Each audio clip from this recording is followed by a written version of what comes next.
Омондун Арстанбап айылында 16-июлдагы сел кырсыгынын кесепетин жоюу жана чыгымдарын тактоо иштери жүрүп жатат. Район акими Бакыт Козуев бүгүн билдиргендей, сел ташкыны 4 үйдү бузуп кетти. Мындан сырткары 12 үйдүн короосуна зыян келип, 2 үйдүн дубалы жарактан чыкты. Ички чарбалык 4 көпүрө да жараксыз абалга келди. Өзгөчө кырдаалдар мекемесинен атайын техника жана 24 кызматкер тазалоо иштерине тартылды. 16-июлда катуу жаандын кесепетинен тоо тараптан сел түшүп, чоң таштарды агызып келген. Чыгымдын өлчөмү жеринде такталып жатат, адамдар жабыркаган учур катталган жок. Ош шаардык тез жардам бекетине өкмөт тарабынан бөлүнгөн 3 жаңы тез жардам автоунаасы тапшырылды. Бул тууралуу Ош шаардык мэриясынан кабарлашты. Шаар мэри Талайбек Сарыбашов жаңы тез жардам унаалары президент Сооронбай Жээнбековдун демилгеси менен сатып алынганын белгилеп, мамлекет тарабынан медицина тармагына ар кандай колдоо болуп жатканын белгиледи. 3 тез жардам унаасы керектүү медициналык жабдыктар менен жабдылган. Жаңы келген 3 тез жардам унаасы менен жалпы 13 техника иштеп жатат. Бул тез жардам унаасында дем алдыруучу аппаратка чейин бар. Автоунаанын ичинде керектүү жабдуулар менен камсыздалган. Демөөрчүлөр менен жакынкы күндө дагы 1 тез жардам унаасын алып жатабыз. Негизи эле медицина тармагында көйгөй бар.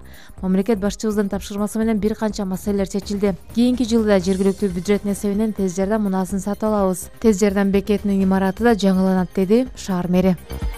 Сибирь аба каттамдары авиакомпаниясынын Новосибирск-Бишкек багытындагы чартердик каттам менен кечээ күнү 205 кыргызстандык келди. Алардын ичинде балдар, кош бойлуу жана балалуу кыз-келиндер, улгайган жана оорулуу жарандар бар. Булардан тышкары Орусиянын Сибирь аймагында жогорку окуу жайларда окуган студенттер да келишти. Тышкы иштер министрлигинин маалыматына караганда, пандемия башталгандан бери 40ка чукул чет мамлекеттен 25 миңден ашуун кыргызстандык жаран чартердик каттамдар менен мекенине жеткирилди. Андан тышкары Орусиянын Самара, Оренбург облустарындагы жарандар орус-казак чек арасынан автобустар менен алып келинген.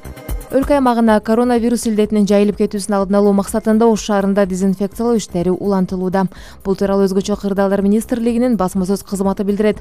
Маалыматка ылайык, кечээ күнү ОКМдин Ош шаардык башкармалыгы тарабынан шаардагы ири делген Бостон, Келечек, Тешикташ, Борбордук базарлары жана унаа тетиктерин саткан Кудайберген базары, ошондой эле коронавирус илдетин аныкталган жарандардын жашаган үйлөрү, көчөлөрү, убактылуу жата турган обсервациялар, күндүзгү кабыл алуучу стационарлар залалсыздандырылды.